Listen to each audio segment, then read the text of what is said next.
நாங்கள் எந்த இடத்துல ஏடிஎம்கேயோடு கூட்டணி வைக்க போகிறோம் நாங்கள் ஏதாவது சொன்னோமா?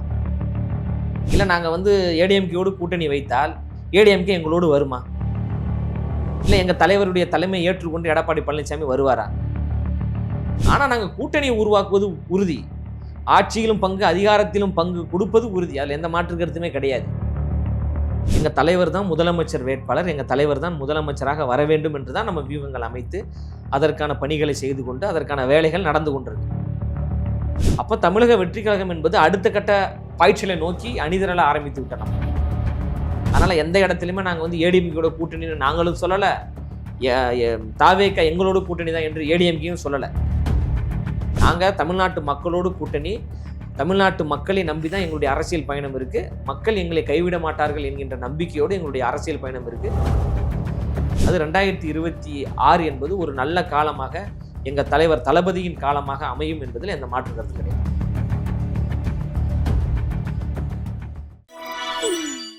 வணக்கம், நீங்கள் பார்த்துட்டு இருக்கிறது டேக் ஒன் தமிழ். நான் உங்கள் விஜய் பிராணேஷ். இன்னைக்கு என் கூட டிவிகே உடைய கொள்கை பரப்பு இணை செயலாளர் லோயலா மணி அவர்கள் இருக்காங்க. அவர்கிட்ட நிறைய விஷயங்கள் பேச போகிறோம், வாங்க பேசலாம்.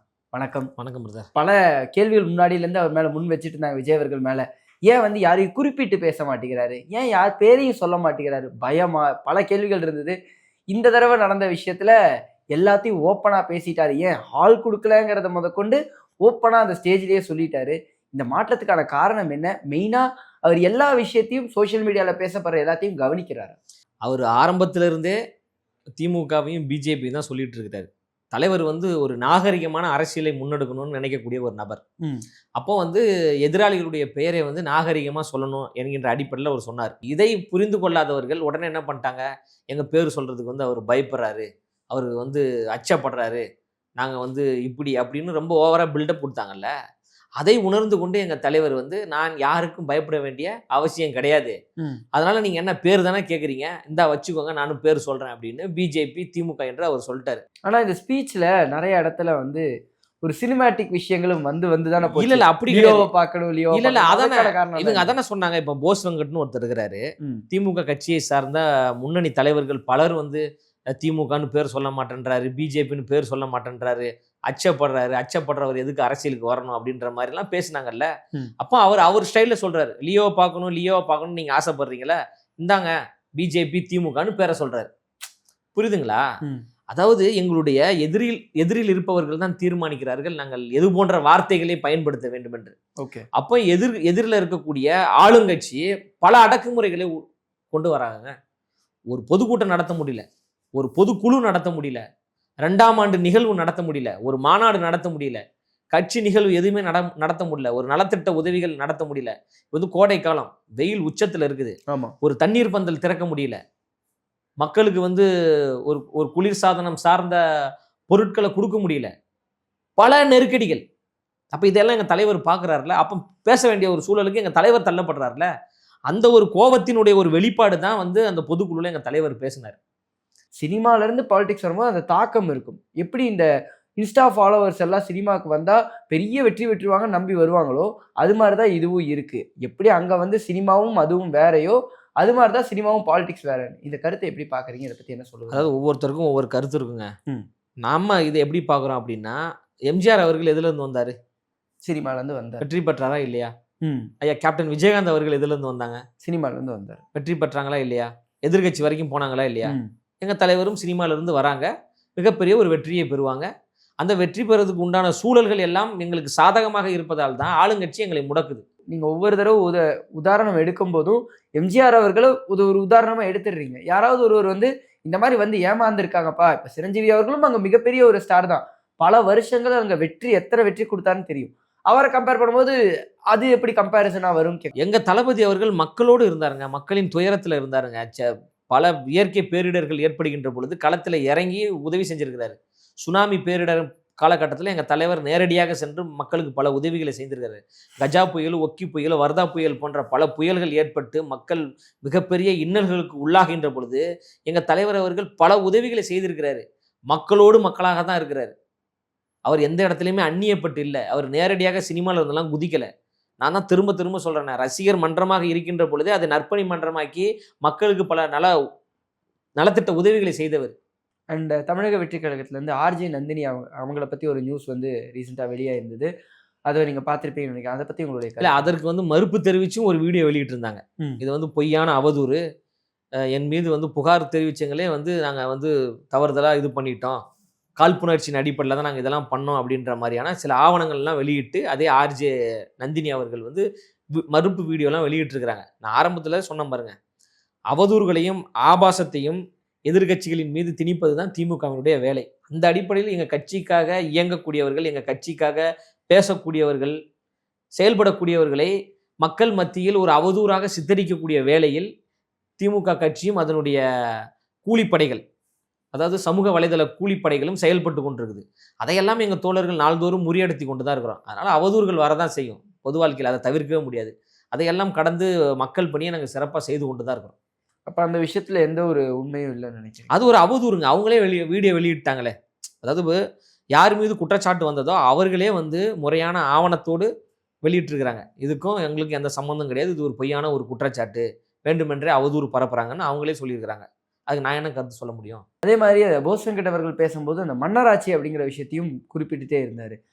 மன்னராட்சி பேசுறீங்களேங்கிறது, அந்த விஷயம் பற்றி உங்களுடைய கருத்து? ஏங்க, போஸ் வெங்கட்டுடைய பேச்சு எல்லாமே என்னன்னு பார்த்தீங்கன்னா, ஒத்த எம்எல்ஏ சீட்டுக்கு ரொம்ப ஒரு பரிதாபமாக இருக்குது எனக்கு. நான் என்ன சொல்கிறேன்னா, திரு உதயநிதி ஸ்டாலின் அவர்கள் தயவு செய்து அண்ணன் போஸ் வெங்கட் அவர்களுக்கு ஒரு எம்எல்ஏ சீட்டு கொடுத்துருங்க. அதற்காக தான் அவர் கூவிக்கிட்டு இருக்காரு, கதர்ன்னு கதறாரு.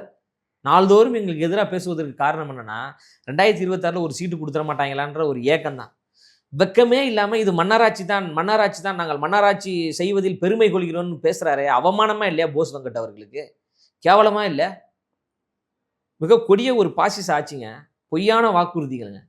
இந்த பகுதி நேர ஆசிரியர்கள் இருக்காங்கல்ல, பகுதி நேர ஆசிரியர்களை பணி நிரந்தரம் செய்கிறோம் என்று தேர்தல் வாக்குறுதியில் 181வது தேர்தல் வாக்குறுதியாக திரு ஸ்டாலின் அவர்கள் சொல்லியிருக்கிறாங்க. திமுக ஆட்சி வந்தவுடன் பணி நிரந்தரம் நாங்கள் செய்துடுறோன்னு 12,000 ஆசிரியர்கள் இன்று வரை போராடிட்டு இருக்கிறாங்க. ஆனால் கேட்டால் ஸ்டாலின் அவர்கள் என்ன சொல்கிறாருன்னா, நம்மக்கிட்ட நிதி இல்லை, அதனால் இதை வந்து எங்களால் நடைமுறைப்படுத்த முடியாது அப்படின்னு சொல்கிறார். அப்போ எதுக்கு பொய்யான வாக்குறுதிகள் கொடுத்தீங்க? தேர்தல் பிரச்சாரங்களில் பல இடங்களில் வந்து நான் வந்து பணி நிரந்தரம் பண்ணுறேன்னு ஏன் சொன்னீங்க? இதான மன்னராட்சி? நாங்கள் என்ன வேணாலும் சொல்லுவோம், ஆனால் நாங்கள் நடைமுறைப்படுத்த மாட்டோம், நீங்கள் கத்துறவங்க கத்திக்கோங்க அப்படின்ற ஒரு மனநிலையில் இருக்கிறாங்களா? இது குறித்து பேசுவாரா போஸ் வெங்கட்? இந்த மன்னராட்சியை தான் மன்னராட்சி என்று போஸ் வெங்கட் சொல்கிறாரா? அவர் உங்கள் தொகுதியில் ஸ்டாலின் அப்படின்ற தலைப்பில் பிரச்சார நேரங்களில் சுற்றுப்பயணம் போகிறார் இப்போதைய முதலமைச்சர் ஸ்டாலின் அவர்கள். அப்போ வந்து மயிலாடுதுறையில் ஒரு பகுதி நேர ஆசிரியர், அவர் பேரும் ஸ்டாலின், அவர் கோரிக்கை வைக்கிறார், ஐயா நான் வந்து பகுதி நேர ஆசிரியராக இருக்கிறேன், உங்கள் ஆட்சி வந்த பிறகு பணி நிரந்தரம் பண்ணுங்க. 2016 ஐயா கலைஞர் அவர்களும் நம்ம ஆட்சி அமைந்தால் நாங்கள் வந்து பணி நிரந்தரம் பண்ணுறேன்னு சொன்னார், நீங்கள் வந்த பிறகு பணி நிரந்தரம் பண்ணுங்க அப்படின்னும் போது மாண்புமிகு தமிழ்நாடு முதலமைச்சர் ஸ்டாலின் அவர்கள் என்ன தெரியுமா சொன்னார்? அந்த ஸ்டாலின் சொல்வதை இந்த ஸ்டாலின் ஆட்சிக்கு வந்தவுடன் செய்கிறேன்னு சொன்னார். அது 100 நாளுக்குள்ளே செய்கிறேன்னு சொன்னார். ஆட்சி அமைந்து எத்தனை நாள் ஆகுது? 4.5 வருஷம் ஆச்சா இல்லையா? இது எவ்வளோ ஒரு கேவலமான அயோக்கியத்தனமான ஒரு செயல்பாடு. இது குறித்து போஸ் வெங்கட் பேசுவாரா? இந்த மன்னராட்சியை தான் பெருமையான மன்னராட்சின்னு சொல்ல வராரா? பரந்தூரில் விவசாயிகள் போராடிட்டு இருக்கிறாங்களா, அந்த பக்கமே ஸ்டாலின் அவர்கள் போவே இல்லையே முதலமைச்சர் அவர்கள். இந்த மன்னராட்சியை நான் பெருமை கொள்கிறேன்னு பேசுறாரா போஸ் வெங்கட் அவர்கள்? என்ன அருகதை இருக்கு எங்களை பத்தி பேசுறதுக்கு? நாள்தோறும் தலித்துகளுக்கு எதிராக படுகொலைகள் நடந்துகிட்டு இருக்க, அது குறித்து பேசுறதுக்கு ஏதாவது துப்பு இருக்கா போஸ் வெங்கட் அவர்களுக்கு? பழைய ஓய்வூதிய திட்டத்தை நடைமுறைப்படுத்துறோன்னு பொய்யான வாக்குறுதிகள் சொல்லி ஓட்டையெல்லாம் வாங்கினீங்களே, அது குறித்து பேசுறதுக்கு போஸ் வெங்கட்டுக்கு துணிச்சல் இருக்கா, தைரியம் இருக்கா? இது குறித்துலாம் பேசுவாரா போஸ் வெங்கட்? பொய்யான வாக்குறுதிகள் சொல்லி மக்களை ஏமாத்தி கொள்ளையடிக்கிறீங்களா, இதை தான் நாங்கள் மன்னராட்சின்னு சொல்றோம். ஒரே குடும்பம் மட்டும் ஆட்சியில் இருக்கிறீங்களா, இதை தான் நாங்கள் மன்னராட்சின்னு சொல்றோம். நாங்க சொல்ற மன்னராட்சி எப்படி இருக்கு, போஸ் வெங்கட் சொல்ற மன்னராட்சி எப்படி இருக்கு? போஸ் வெங்கட் துதி பாடுறாரு, ஏதாவது கிடைக்காதா என்பதற்காக துதி பாடி கொண்டிருக்கின்ற சுயநலவாதியாக இருக்கிறார். நாங்க பொதுநலவாதியாக மன்னராட்சி என்று சொல்கிறோம். அவர் சுயநலவாதியாக தனக்கு ஒரு எம்எல்ஏ சீட்டு கிடைக்காதா என்பதற்காக நாங்கள் மன்னராட்சியாக பெருமை கொள்கிறோன்னு சொல்றாரு. எப்படி அவங்க வீட்டில் சோறு போடுறாங்கன்னு தெரியலையே, எப்படி அவர் மனைவியின் முகத்துல அவர் முழிப்பாரு? அசிங்கமா இல்லை இப்படி பேசுறதுக்கு. அதனால களத்துல சந்திப்போம், 2026 களத்துல சந்திப்போம். உங்க மன்னராட்சியை வீழ்த்தக்கூடிய ஒரு மக்களாட்சி தலைவராக எங்க தளபதி வராரு. மன்னராட்சியா மக்களாட்சியா மோதி பார்க்கலாம். ஆனால் அப்போது இந்த ஒரு கருத்தை நான் கேட்கணும்னு நினைக்கிறேன். இப்போது ஒவ்வொரு தடவை சொல்லும் போதும் விஜய் அவர்களுடைய இந்த சைடும் பார்க்கும்போது துதிப்பாடுறதுங்கிறதுனால கேட்குறேன். விஜய் அவர்களையும் எல்லாரும் குளோரிஃபை பண்ணி தானே பேசப்படுது. என்னென்ன பண்ணுவாங்கங்கிறத தாண்டி விஜய் அவர்கள் குளோரிஃபை பண்றது தானே கேள்வி கேட்கக்கூடிய இடத்துல இருக்குங்க. கேள்வி கேட்கறேங்க, மக்களுக்கு என்னது செய்ய போறோம் என்பது எங்க தலைவர் சொல்லுவாரு. 234 தொகுதிக்கு போறாருல, ஒவ்வொரு தொகுதிக்கும் அவர் சொல்லுவாரு. தமிழக வெற்றி கழகம் ஆட்சிக்கு வந்தால் இந்த தொகுதிக்கு என்ன செய்ய போறோம், தீர்மானங்கள் நிறைவேற்றி இருக்கிறோம், மாநாட்டில் தீர்மானங்கள் குறித்து எங்க தலைவர் பேசியிருக்கிறாரு. அது போன்ற செயல் திட்டங்களை உருவாக்கி கொண்டிருக்கிற பணிகள் நடந்து கொண்டிருக்குல்ல. தமிழ் மண்ணுக்கான ஒரு கட்சி நம்மளுடைய கட்சி, தமிழர் வாழ்வியலுக்கான கட்சி நம்மளுடைய கட்சி. அப்போ அது குறித்து முறையாக எங்கள் தலைவர் மிகப்பெரிய அறிக்கைகள் வெளியிடுவாங்க. அதன் பிறகு தமிழ்நாடு முழுவதும் சுற்றுப்பயணம் போவாங்க. ஒவ்வொரு தொகுதிக்கும் என்னென்ன பிரச்சனையோ அந்த அந்த தொகுதி பிரச்சனையை எப்படியெல்லாம் சரி செய்யலாம் என்பதை குறித்து எங்கள் தலைவர் அவர்கள் அறிக்கை மூலயமாக ஒரு புத்தகமே வெளியிட போறார்ல. அது முறையாக அந்த பணிகள் எல்லாம் நடந்துகிட்டு இருக்கு. அது எங்கள் தலைவர் பேசினாதான் அது நல்லா இருக்கும். அதே மாதிரி தாடி பாலாஜி அவர்கள் வந்து ஒரு பேட்டியில சொல்லியிருந்தாரு, விஜய் அவர்களை சந்திக்கவே விட மாட்டேங்கிறாங்க, அவரை சுத்தி ஒரு வளையம் இருந்துகிட்டே இருக்குங்கிற மாதிரி அவர் பேசியிருக்காரு. இந்த ஒரு விஷயத்தை எப்படி பாக்குறீங்க? நீங்க தான் சொல்றீங்க விஜய் அவர்களை யாராலையும் சந்திக்க முடியும்ல, ஏன் வந்து சந்திக்க முடியல? ஏங்க அவர் சொல்றாருன்னு நீங்க அவர்கிட்ட தாங்க கேட்கணும். இப்போ நான் சந்திக்கிறேன், என் கட்சியோட கொள்கை பரப்பு செயலாளர் அண்ணன் ராஜ்மோகன் அவர்கள் சந்திக்கிறாங்க, செய்தி தொடர்பாளர்கள் எங்கள் தலைவரை சந்தித்து நாங்கள் பேசுகிறோம், ஆதவர்ஜுனா சந்தித்து பேசுகிறாரு, நிர்மல்குமார் அவர்கள் சந்தித்து பேசுகிறாரு, எங்கள் கட்சியினுடைய மாவட்ட செயலாளர்கள் எல்லோரும் எங்கள் தலைவரை சந்தித்து பேசுகிறோம், பல கோரிக்கைகளை முன்வைக்கிறோம், பல செயல் திட்டங்களை முன்வைக்கிறோம். எங்கள் தலைவர் பேசுகிறாரு, பலரிடம் தொலைபேசி வாயிலாக தொடர்பு கொண்டு கழக பணிகள் குறித்துலாம் பேசுகிறாரு. எந்த இடத்துல யார் தடுத்தா சொல்லுங்க?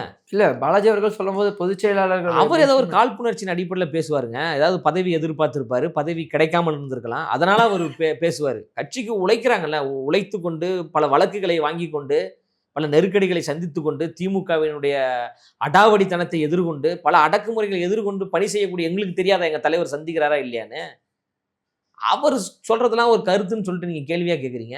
அவர் என்ன பொறுப்புல இருக்காரு? முதல்ல இல்ல பாலாஜி அவர்கள் இத்தனை வருஷம் விஜய் அவர்களோட நண்பராகவும் அவர் கூட இருந்தாவே முக்கியத்துவம் கொடுக்கணும்னு ஏதாவது இருக்கா?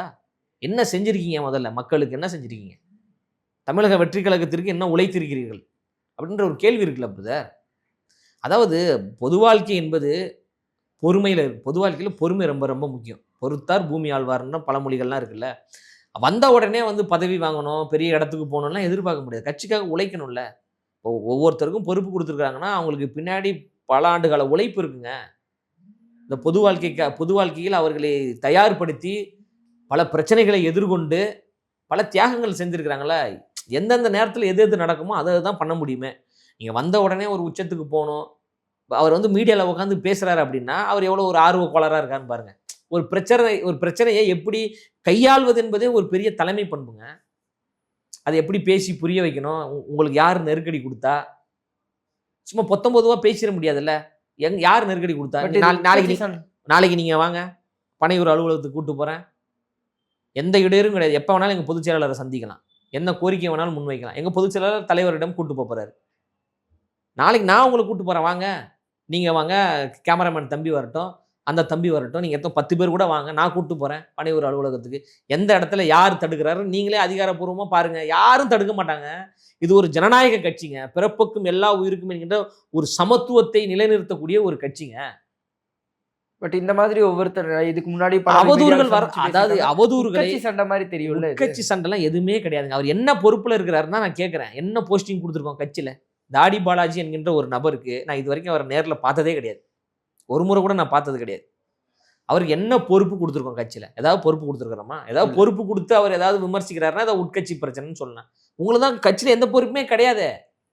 ஓகே. அண்ட் ரீசெண்டாக வந்து ஏடிஎம்கே பிஜேபி கூட்டணியுடைய கிட்டத்தட்ட உறுதியான ஒரு சில விஷயங்கள் இருந்தது. முன்னாடி வந்து டிவிகே ஏடிஎம்கே ஷுவரா வரும்னு எல்லாரும் பேசிட்டு இருந்த ஒரு சூழலும் இருந்தது. அப்பயே அதுக்கு மிகப்பெரிய மறுப்பும் இருந்தது. டிவிகே இப்போ தனியாக தான் போட்டியிட போகுதா?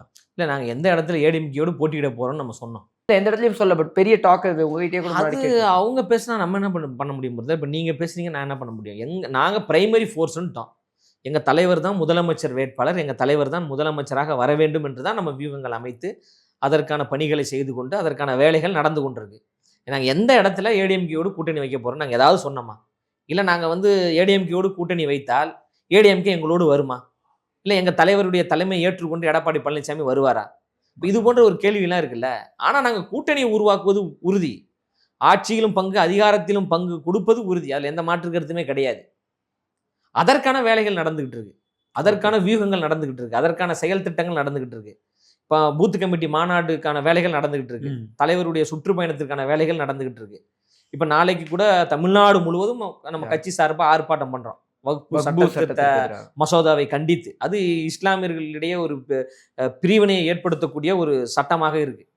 அப்போ அந்த சட்டம் வந்து பாசிச போக்கோடு இருக்கு, இந்தியாவினுடைய அரசமைப்பு சட்டத்தையே சிதைக்கக்கூடிய வகையில் இருக்கு, இந்தியாவினுடைய ஒருமைப்பாட்டுக்கு எதிராக இருக்கு.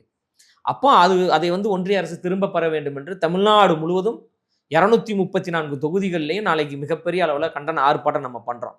அப்போ தமிழக வெற்றி கழகம் என்பது அடுத்த கட்ட பாய்ச்சலை நோக்கி அணிதிரள ஆரம்பித்து விட்டோம். நம்ம இனிமேல் தமிழ்நாடு முழுவதும் மக்களின் உரிமைகளுக்காக குரல் கொடுக்கக்கூடிய ஒரு முதன்மை கட்சியாக தமிழக வெற்றி கழகம் வளர்ந்து வந்துவிட்டது. அதற்கான வேலைகளும் நடந்து கொண்டிருக்கிறது.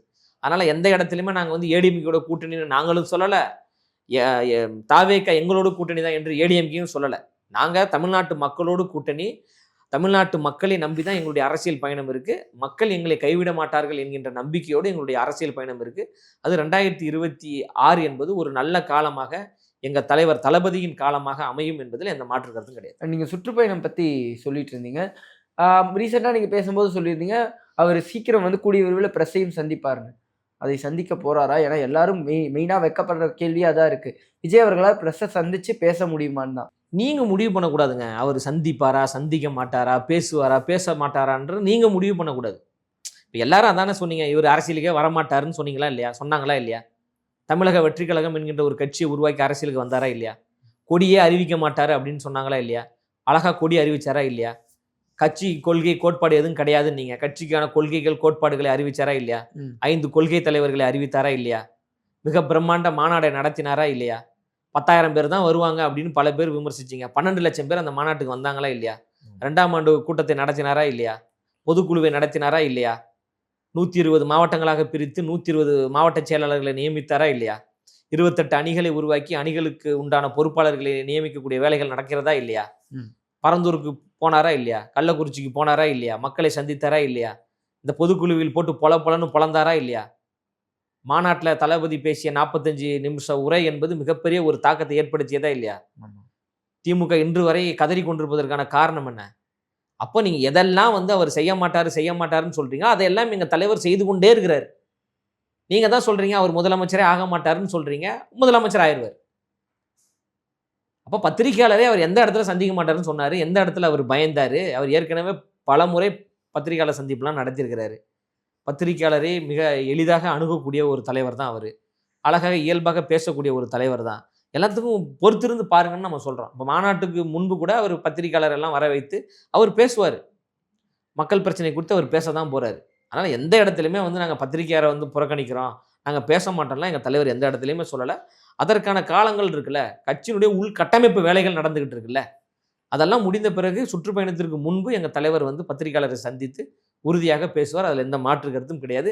தேவை இருக்கும்போது தாங்க பேச முடியும், சும்மாவா பேசிகிட்டு இருப்பாங்க. அப்போ தேவை இருக்கும்போது அவர் உறுதியாக பேசுவார். பல விஷயங்கள் பேசலாம். இந்த ஒரு சந்திப்புக்கு ரொம்ப ரொம்ப நன்றி. மிக்க நன்றி.